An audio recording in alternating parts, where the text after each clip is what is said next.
When everything starts to fade, you don't have to be afraid. No, you don't have to. What's going on, Believe Nation? We're here, David Imonitie. Super excited to be with each and every one of you today. I know you guys have been looking forward to today's live. I know people have been looking forward to that all throughout this week. Ever since we announced who we were going to have, I've gotten so many messages and people excited about what we're going to be talking about today and who is with us here today. But before we introduce our special guest, I want to make sure you guys, every single day, you're letting people know about what is coming in Believe Nation. Very soon, you're going to be able to download the app. It is coming the first quarter of 2021. The very first of its kind, a personal self-development, all-inclusive social media platform.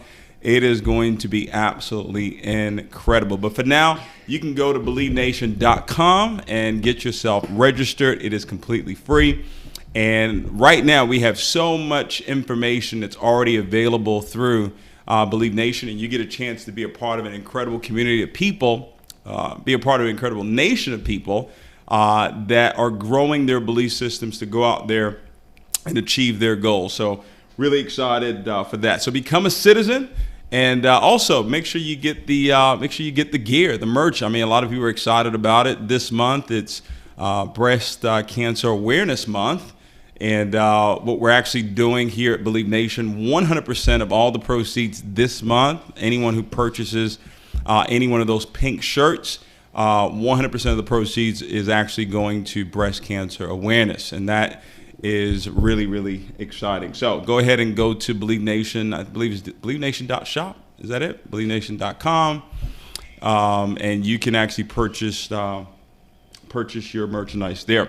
Now, I am excited, super excited to have an incredible woman here with us today. An incredible woman, incredible mother, leader, entrepreneur. I just found out some more juicy stuff about her past and her story, so I'm really excited to get into that. But I want to say welcome to the one and only Twyla Portis. Twyla, thank you so much for actually being with us today, and really excited to have you be a part of Believe Nation live today. Well, thank you so much for having me. And for those of you that do not know what the pink shirt looks like, yeah, hey, you got it. Looks great on you.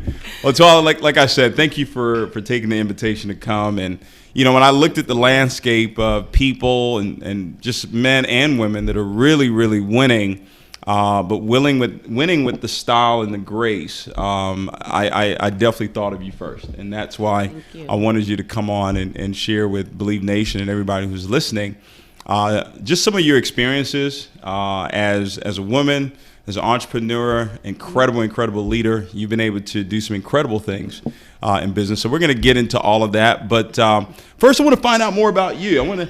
Your story. Well, how did Twyla Portis become Twyla Portis? I want you to start from the beginning of the beginning. Well, I'll take you back just a little bit. I actually grew up in a very small town, Washington, Louisiana, and such a small town that we didn't even have a traffic light. It was a yellow flashing light. Wow. And, you know, my mom and my dad actually met there in high school. And my mom was a teenage mother. And when my mom got pregnant, you know, I remember her saying that, well, my grandmother told me that she said, hey, listen, I'm moving to Houston because I cannot even afford to buy my baby a tricycle. Wow. And so my mom and dad moved to Houston to just find a better life for themselves. I stayed back with my grandmother till 4th grade. And I moved to Houston in 4th grade. And I remember, you know, coming to the big city, and it was so many kids. I was a little bit, you know, taken back. But nevertheless, my environment was very loving. My grandmother really taught me the character of a woman. She was the head cook at the elementary school that I went to. And she also taught me to give, because I watched her every day when we would leave the school. She would drop food off to the elderly, the food that was left from the cafeteria. And she was always going to visit somebody and, to check on someone in the hospital. And so, we hear the saying, it's not what's taught, but what's caught. And so I got that character of giving really from my grandmother during the time I was there with her. Wow. Yeah. I always love hearing the start, because there's always something that happens in our lives that really shapes the rest of our lives. And it's usually a person that does that. And for you, as your grandmother, being able to watch her serve. That's right. And that's what really leadership is all about, right? It's all about service to many, leading to greatness. And that's where you've been able to get to. So fourth grade, you come out to Houston, and obviously big city. How was the adjustment for you? How did you adjust, and when did you really settle into? It was difficult. I lived with my grandmother. I slept with her, and when I moved here in fourth grade, my parents were now homeowners, and I had my own room, and I was scared to death to sleep in it. I remember knocking on the door, and my mom sliding over to let me in on her side, and Dad waking up the next day said, "I told you to sleep in your room." Right. But nevertheless, it was a big adjustment because it was my grandmother and I, and so now I had to adjust to just a bigger city, more people, and but my dad was an entrepreneur, and he owned a construction company, and so all of the homes out if you're here in Houston, you know about Pearl Homes and Kennedy Heights. So my dad's company laid the foundation for those homes. Wow. And my mom worked as a cashier in the hospital, at the hospital, Methodist Hospital, but my dad was an entrepreneur, and watching him provide for our family.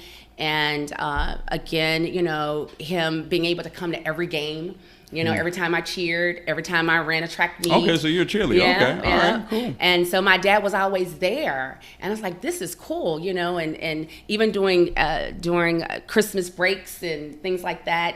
So my dad sometimes was one of the only parents at the track meets in the middle of the day. Wow. And I thought, this is really, really cool, and just unconsciously or maybe consciously, wanting to have that for my son, and wanting to be there for my kid. Right. So again, growing up, seeing my dad as an entrepreneur, and realizing that I really wanted to own my own time and be my own boss. Right. And it sounded far-fetched in the beginning, of course. But here we are. Yeah. So obviously you go to high school. Did you go on to college? Did you? I did. Okay. Did you finish? No. All right. I quit when I was done, David. Right. That was after 2 years. Oh, you did too? I did too. Yeah, I did 2 years. Actually, mine was like 18 months. 18 months. Yeah, it was 18 months. Yeah, it didn't get up to 2 years. So okay, so yes. where did you go undergrad? So Texas Southern University. Okay, TSU. TSU, go Tigers. You're a Tiger. All right. That's right. All right.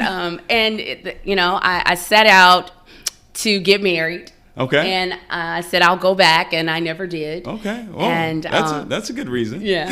I don't know. That one didn't work out. All right. So you TSU sat out to get married. Okay. We're gonna pick up there. So how did that? What did he say? That's what I want to know. What did he say to get you to leave school to get married? What happened? I really don't remember. That marriage was kind of a blur. A blur. No, it was a blur. All right. But I don't know necessarily that it was him. My mom worked at the hospital, as I mentioned, and there was a program for individuals who had been there 10 or more years for their kids to come and work during the summer. Wow. Okay. So I was a senior in high school. My mom said, hey, you'll be able to get a job in the summer. Right. And I wanted to work at Astroworld. And my parents was like, no, you're not going to work at Astroworld. We're going to, anyway. That's you're about to date yourself. Yeah, Astroworld, right. All right. So, but long and short, I got the job, and my mother laid out the rules. She's like, hey, you're not going to come here and embarrass me. Wear your pantyhose, be on time, and do a good job. Right. Pantyhose way back then. Right. But nevertheless, I did. I went there. I did a really, really good job.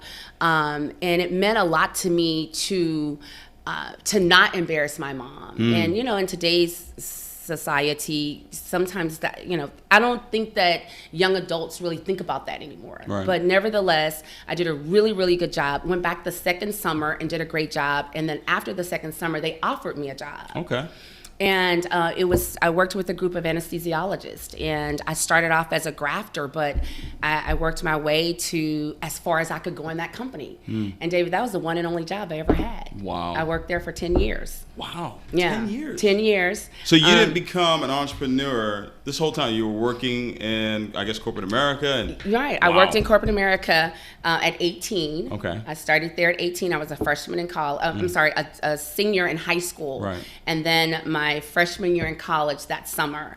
And so when I met this man, I was already, earning some great income. Right. So I just didn't see a real need at that time to continue going, because it became an inconvenience. Right. And, hey, listen, you educators, that's my story, right? It became an inconvenience. And so I set out and I said, I'll go back at a later time.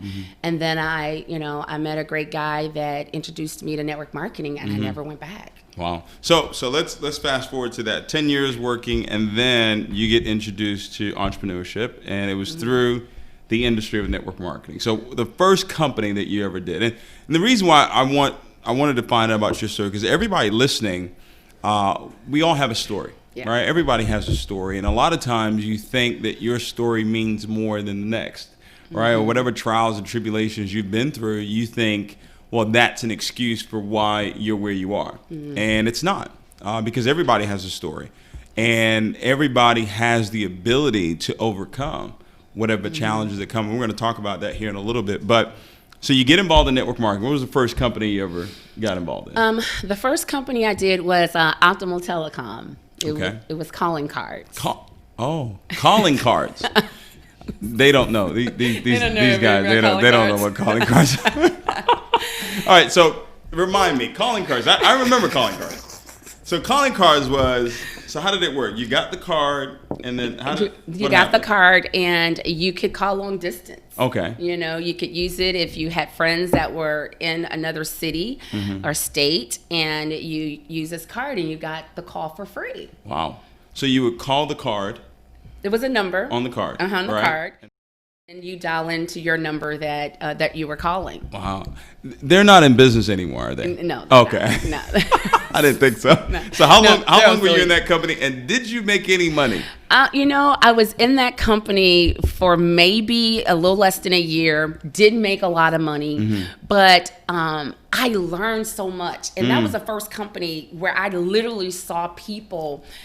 What I learned was, how to close. Like how to close and how to do a great presentation, because this guy was so amazing that when he was done, individuals were like throwing their credit cards to get started. Wow. Like me. And I was one of those people. Take my card. I want to join. Wow. And it was so much energy. As I even think back now, I still remember that experience. Wow. And so sometimes things that you go through, you're doing it because maybe you want to earn the extra income, and sometimes it's to get the experience. Right. Yeah, I think a lot of people want to skip that part. Yeah. They want to skip the experience of failure. They want to skip the experience of actually learning. So you went through that process of learning. Only a year, didn't make a whole lot of money, but you can look back now and say that experience has helped you become who it is that you are today. Absolutely. Would you say that? 100%. 100%. Even now where I thrive on energy and vibration, and that's something that's a part of my memory throughout my career, that I remember the energy in the room being so amazing. Wow. Who was that guy? That guy, I just don't remember who he was. Okay. I don't remember his name. Right. But from there I did Star Makers, and I do remember that guy. Right. So you left the calling card company and then joined another company. Why didn't she say, you know what, this one didn't work, I'm not going to do it again? I don't know. I just think that, when As I think back now, because I was young, but if I had to say a reason why, is because I made a decision that I really didn't want to live in a box and I wanted to do something else. And then I just managed that decision each and every day or each and every time. Right. And, watching my dad, was a broadcaster, news broadcaster when, in the beginning. And then, he started the construction company. And then my dad opened up a game room, the game room, like the Pac-Man and all that, and did really well with that. And so he just kept moving. When times changed, he changed with the times. And so Sounds like he was your first mentor. He was. That's 100%. Awesome. Yeah. A lot of people are not that lucky to have that. So that's a blessing. Yeah. That's a blessing. So Absolutely. You go to Star Makers now. Star Makers is what? What is Star Makers? Star Makers was it was a speaking company. They taught you how to do presentations and how to speak and to engage in your audience. Just all the things that it takes to inspire people to action. Right. And I mean, obviously, I could still see it today, the influence of that, because you're one of the best speakers that I've ever heard. I mean, the way you articulate, and to think, Star Makers, how long ago was that? That was a long time ago. Over 20 years? Yeah. That's over 20 years ago. Over 20 years ago. So something that happened over 20 years ago is still serving you today. Absolutely. Wow. So Star Makers, did you make money in that company? I didn't earn a lot of money. I started to see some income in that company, but what I love, that gentleman taught us how to dream. And he had a list of things that he wanted to do. And, and when he would read off his list, it was things I never even thought about. Wow. It was just so, it was very inspiring. And so that's when I first thought about writing things down that I wanted to do, Right. And it was because that's one of the things that he taught. And it was, it was quite enlightening. So this is where you're introduced to, would you say goal setting? Goal setting, dream building, writing what you want, engaging the subconscious mind through writing, seeing it before you could have it, all of those things. Wow. I think that's obviously one of the things that we teach in Believe Nation is to write down the goals. And I love to go to the scripture that says, write the vision, make it plain, so who sees it will run. So although you're not making money, right? You're not, probably not six figures, right? No way. No way. Okay. Not right? even five. Not even five. Okay. So the physical manifestation of all these things that you're learning and you're growing through has not shown up yet, but something is being created, right? The move to become an entrepreneur, and now the move to learn how to set goals and write things down. Now you're starting to learn the spiritual aspect of success. So how long did it take for you to get your first break? So you go from selling phone cards to learning how to speak in a company. That cost me $10,000, by the way. It was $10,000 to join the Star Makers? Yes. It was $10,000. People cry over $500 today. Yes. Yeah. Back then, $10,000 was $10,000. Yeah, that was a loan. Had to get a loan. You had to get a loan. Yeah. Wow. Yeah. Okay. So you leave Star Makers, right? And then what was next? After Star Makers, we did. I think it was Ameriplan that came next. Or maybe it was Big Smart. I kind of get those. I think it was Ameriplan. I think it was Ameriplan. Yeah, because Big Smart was the turn of the century. It was like after 2000. Right. So it was Ameriplan. So that was 1998. We did Ameriplan. Did really well in that company. Okay. So your third go around, you do very well. Now you say very well. What do you mean? Six figures or? We did six figures in that company. We got to national sales director in that company. Okay. We were top recruiters in that company. I never forget myself and another young lady. We were actually kind of neck and neck, and there was $20,000 for first place if you had recruited the most, and it was $10,000 was second, and $5,000 was third. So who got first place? Her name was Janie Jones. Yeah, she got it. She got first place. Wow, okay. And I came in a very close second. Okay, good. But had a lot of success, a lot of fun in that company. But you know what, David? Before we even got to six figures, again, and what I love about what you do with this whole platform is the whole process of believe. Because the guy who was my leader in that company, Mark Jarvis, I'll say his name, and he would have us stand up and say, I'm on my way to a six-figure income. And the very first time I said that, I'm like to myself, like, what are you doing? You're not on your way to a six-figure income. Your check was $500. Right. But at every event or every home meeting, and our office is right here on Westheimer. I know that office too. Yeah. He would have us stand up. I'm on my way to a six-figure income. I'm on my way to a six-figure income. And after saying that for, several times, I started believing it. Wow. And then when you start believing it, obviously you start putting the action and the activity and all the other things that it takes to make it happen. And we earned a six-figure income in that company. How long did you stay in that company? We were in Ameriplan for right at 4 years, a little bit over 4 years in that company. And it wasn't because we left. It was, things changed, the companies, changed the whole structure, the pay structure and things like that.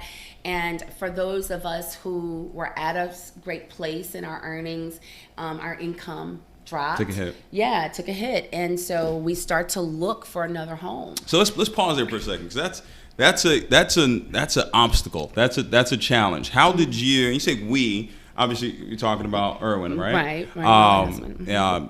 Great man. We're gonna talk about him in a second as well. But how did you guys overcome that?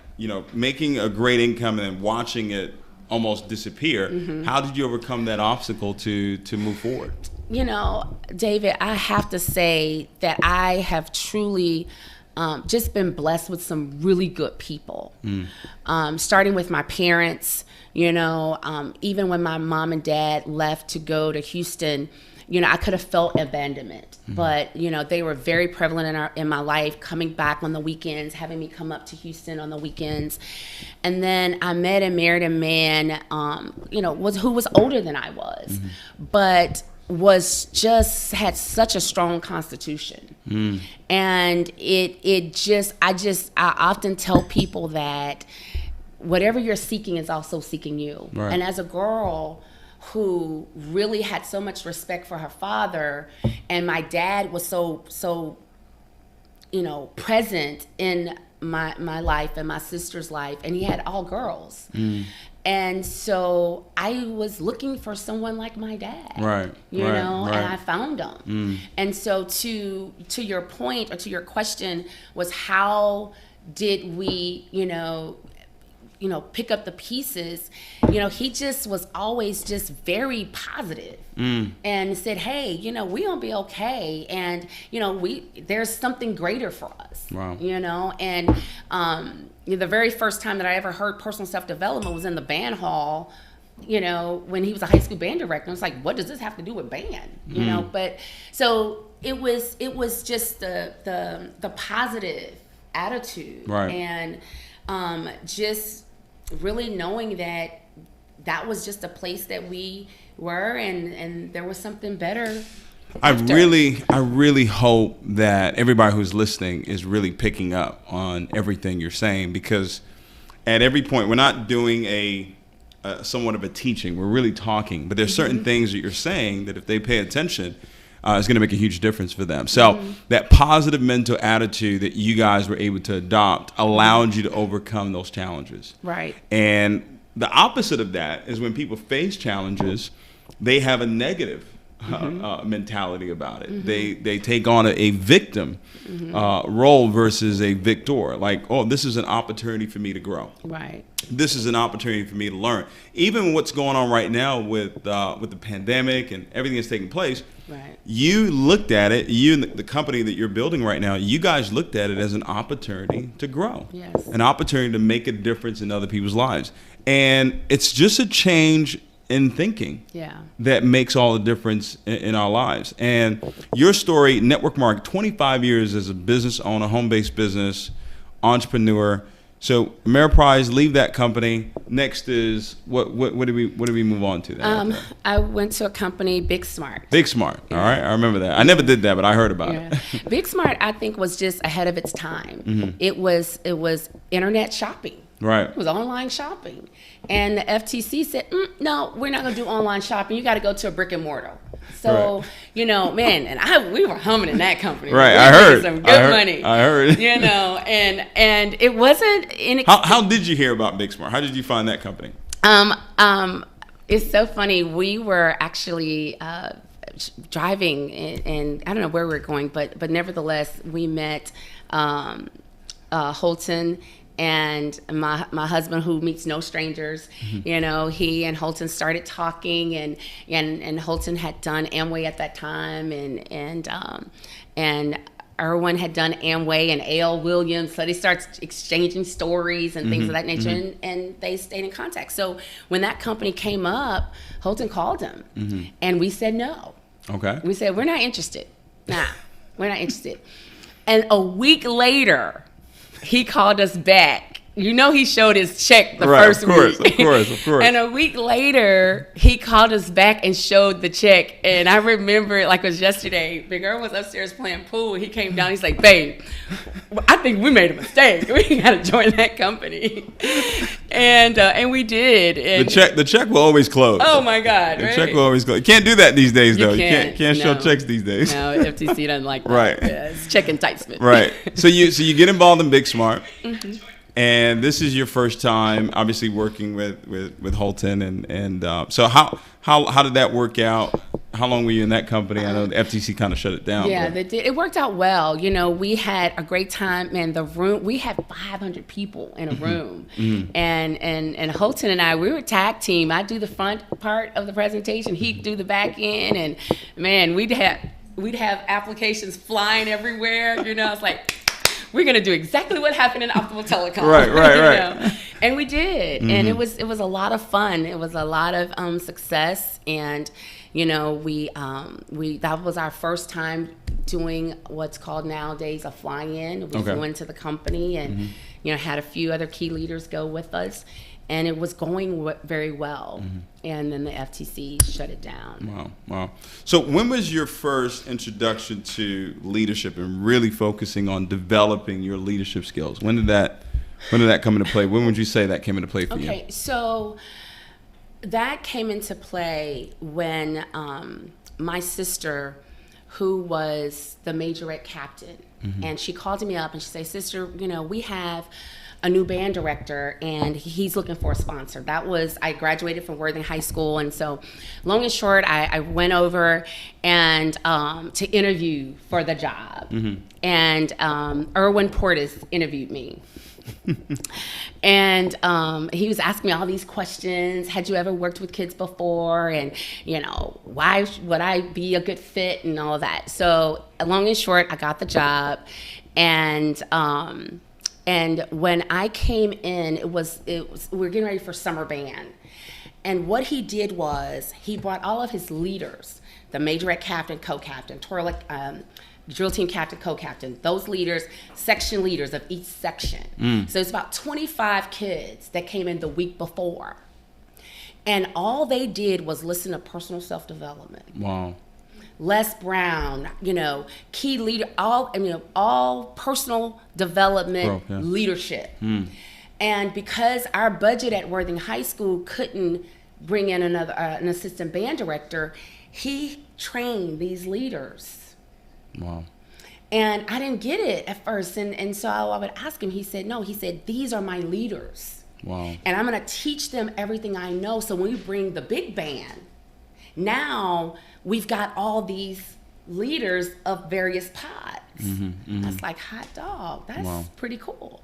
So, that's when was my first introduction to personal self-development. So even when you ask the question of how did we shift, how do we pivot, it was because of the personal self-development that we had gotten along the way, listening to all the cassette tapes and DVDs and of all of the greats that had gone before us, who had also had challenges, who had also moved from one company to another throughout their careers. Right. So I would say when I first met Erwin in the band hall, and I got the job as the Twiler sponsor of my alma mater, that's where I actually started to develop leadership. Yeah, when I do think of you and your leadership style, because I pay attention to leaders, I do. Some up close, some from afar, and the word that I would say goes along with your leadership style is grace.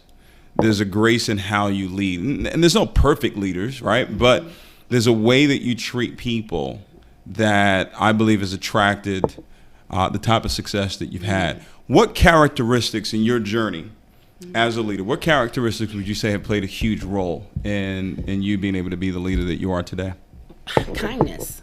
And there, like you said, there are different types of leaders. I always believe in stretch a person, but don't break them. And I believe in kindness. I believe in serving. And there again, when I was in Ameriplan, the Bloom brothers, they were twins.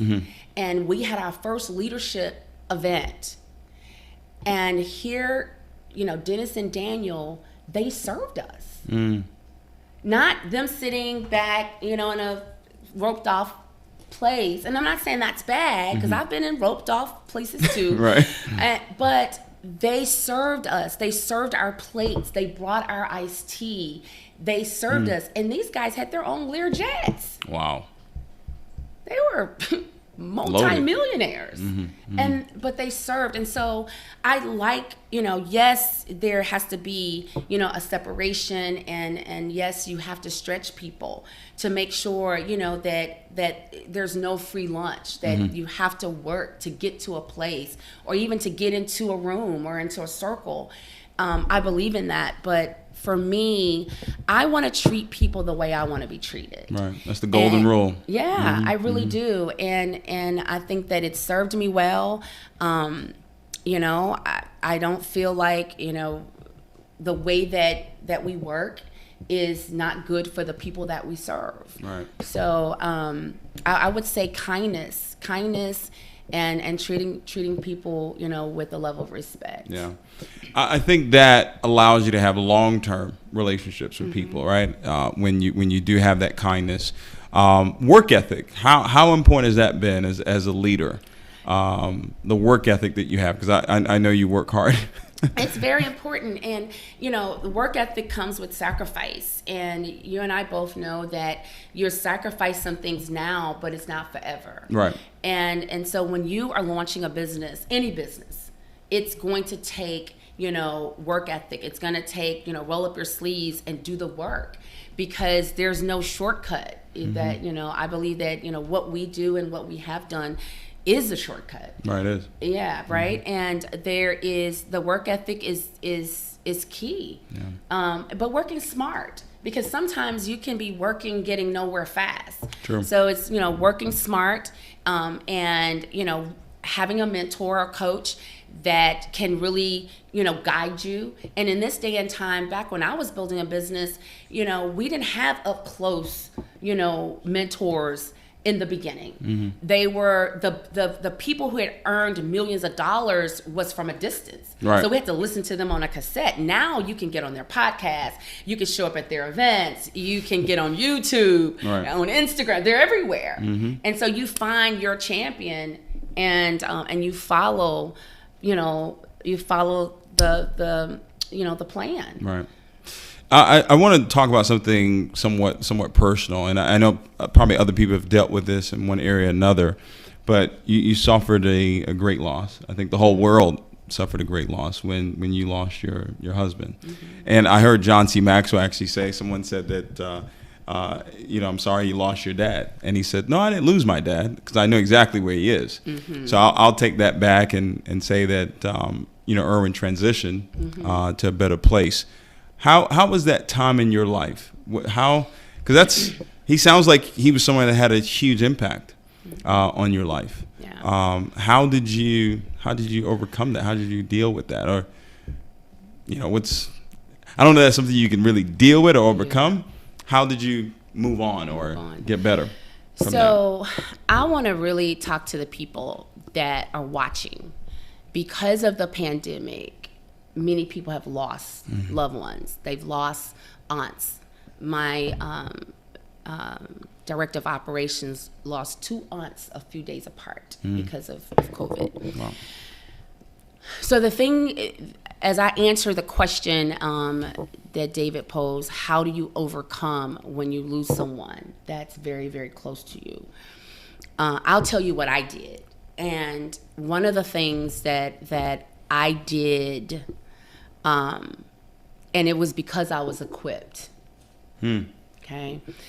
Even now with the pandemic, those individuals, when you are prepared, when something happens, it won't take you out. Right? So I was equipped. What was I equipped with? I was equipped with a strong mindset, a strong, constitution. I was equipped with, my Heavenly Father. I was prepared, and I don't know why I was prepared, because I didn't know that this would happen. Right. But I was prepared, and so my mind was solid. And what so oftentimes we allow our mind to go all types of places, and it's uncontrollable. And so you can't do that. You have to control your mind and control your thoughts, because if you don't, then you'll lie in bed and you'll fall into a depression. Now you're not good for yourself, your kids, your family, or anybody. So I just was prepared, and I put together a mantra for myself, right? Like, very successful people have rituals that they do daily. And I had to put together a mantra: to be absent from the body is to be present with the Lord. And we've all heard that, but that was my mantra to hold me together. Right? And so I took it one day at a time. And as I would feel the pain and feel the sadness, I would experience that feeling, and then I'd move past it. Right? So, I worked a lot, I traveled a lot, and then I had to check myself. I had to do an assessment. Okay, Twyler, you moving like this, are you depressed? Are you running? Are you feeling that pain? And so I had to do a self-assessment. Right. And slow down so that I could actually feel what was going on in my life. And David, it was a terrible place, and but I was built for this. Right.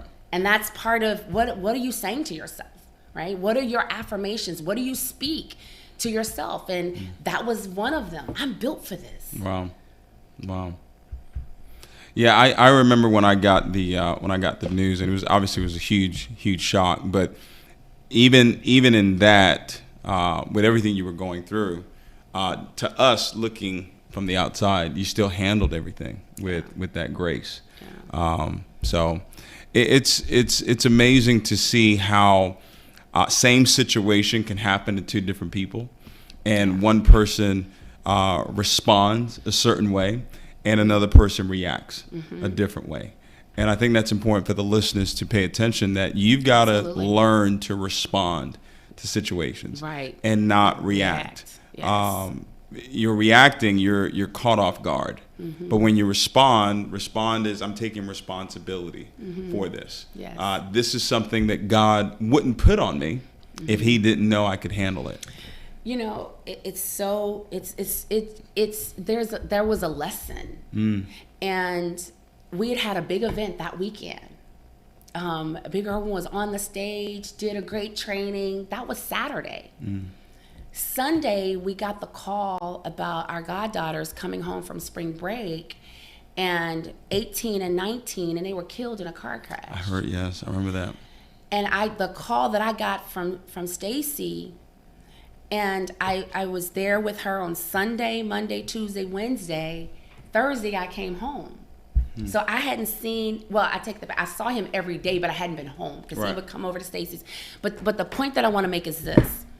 Thursday, when I saw him, we went to view the girl's body, and he came in and he said, I'm going to do a home party. He and Chris Oliver went to do a home party. And so he got home that night. Friday was Good Friday. And when I slid out of bed to get the candles and all that, I was the person to take care of the visual for the girls in the park. And so when I got out of the shower, went to the bed to wake him up, and I couldn't get him awake, and my neighbor came over. But immediately, as I put myself together, it was a blur, but I looked up and I saw seemingly 100 people in the house, just like that. Wow. And I walked to the front door, and there were people all in our yard, all down the street. I kid you not, it seemed like it was just in minutes. Wow. And at that moment, I'm like, this guy was special. And he was. 100%. Yeah. And so I remember starting to pray. I was speaking in tongues, and it was an out of body experience, honestly. And when things started to come back, I told everyone, I said, we got to get the girls buried tomorrow. And we're going to do that. And then we're going to deal with Irwin. And so everybody's like, I was like, absolutely. Yeah. Absolutely, I'm going to be in the park. Absolutely, I'm going to make sure I do my part. And what are you made of? Right? Toughness. Yeah. What are you made of? And it's just a decision. You have a tremendous amount of emotional strength. And that's rare. It's rare in men. It's rare in women to go through that and still say, hey, okay, this is what needs to be done. That's absolutely remarkable. Adversity. One thing I've learned: adversity reveals who's really in your circle, right? And it also reveals who does not need to be in your circle as well. And I think after that, I think you the relationships that you had started to blossom, and some relationships that needed to die off, they also died off as well. How important has that been in your career, and even now where you are today? You're having tremendous amount of success. I mean, I've heard the numbers and the amount of people that are having success in your company. How have building the right type of relationships, how has that served you over the last 20 plus years? Relationship building is very key, because the type of business that we're in, and any business, it's about people. Right. You don't have a business if you don't have people. And when you are genuine, regardless to what is happening, the universe is going to give you what you deserve. Yeah. And so for me, I've always wanted to treat people, with kindness and treat people special. I learned early in my career that I just didn't want commission friends. Only if you're in my business are we going to be able to be great. Now, how you do that when they do you wrong, when they talk about you and all that good stuff? How do you stay kind? It's the thing of it is, and I'm not perfect by any stretch of the imagination. Right. Sometimes I have to show my Hillwood side, right? But I experienced something shortly after Irwin passed away with some very close friends.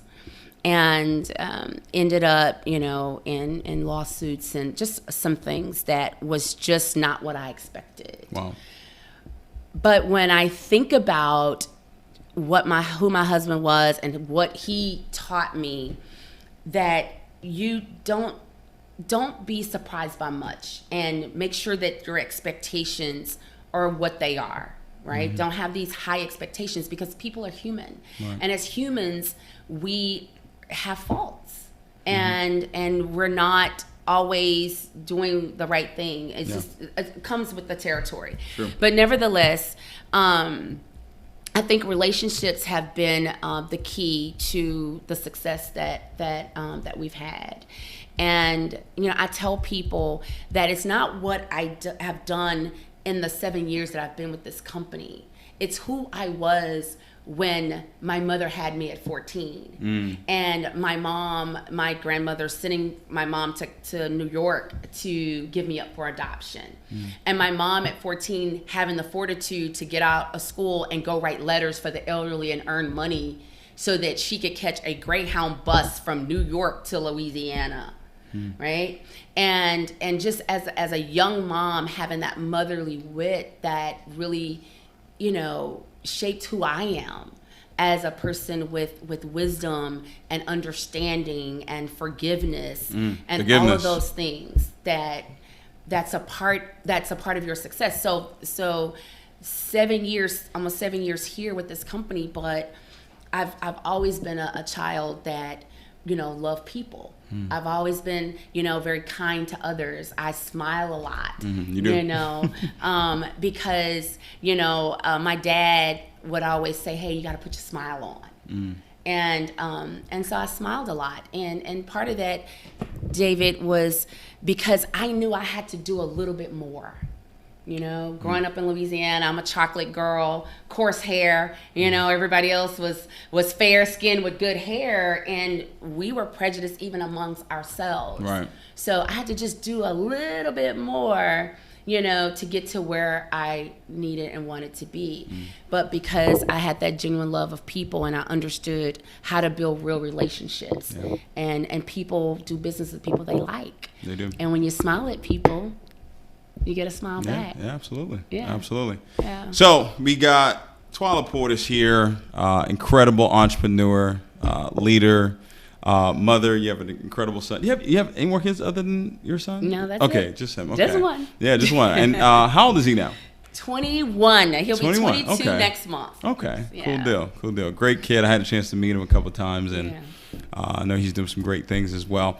But as we wrap up here, is there anything else you want to share with the folks that are listening? I'm sure they've gotten so much. I've gotten a lot from it. This interview. Is there anything you want to share with them, just based on from your experience and moving forward for 2021? What would you say would be important for Believe Nation to really take away from today? With so much that's going on in our world today, so many distractions, or what could be distractions, the key for me and what I'm taking out of 2020 into 2021 is to run my own race, right? To be true to who I am. And I don't worry about what's happening to my right, what's happening to my left. I visit my goals daily. I look at my decisions daily, and I don't veer off from that, regardless to what else is going on. And when you start to, let me do this, or let me go do that, or let me do like this person, or let me, and you start doing all that, that means that you don't have a clear-cut vision to where it is that you're going. Right. And who you really are. And I think that's a big deal today, that because we get to look into the lives of so many people. Yeah. All the stars, the entertainers, and everybody, and we get to look into their lives, and then we forget to run our own life. Yeah.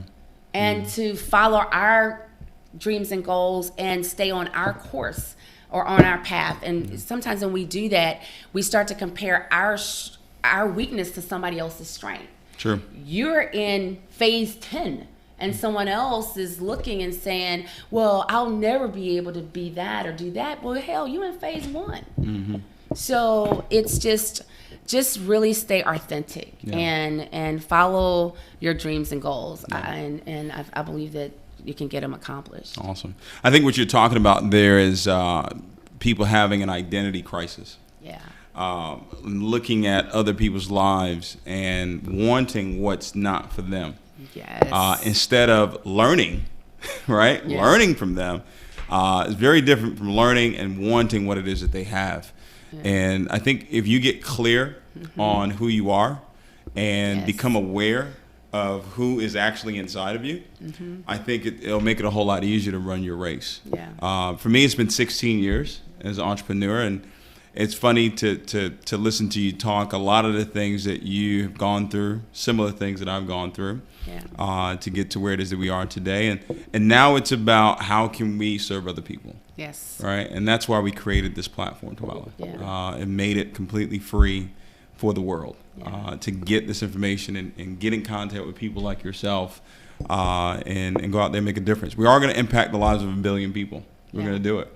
And it's going to be through other people learning this information, going out there, applying it, and it working in their lives, and now they can go out and teach it to the world. So I want to say thank you. Well, thank you. I had a great time. Yeah, I had a great time. This is fun. I think I found a new career. Yeah. Right? I think I could do this. Yeah. But yeah, definitely appreciate you so much for coming on, taking the time. You're very busy, for coming on and sharing with everybody. I'm sure they're gonna love it. I'm sure they'll love the replay that will be available here shortly. But Twyla, thank you so much. Thank you for having me, David. I really appreciate it. Awesome. All righty. Take care, guys. We'll see you next week. Thursday.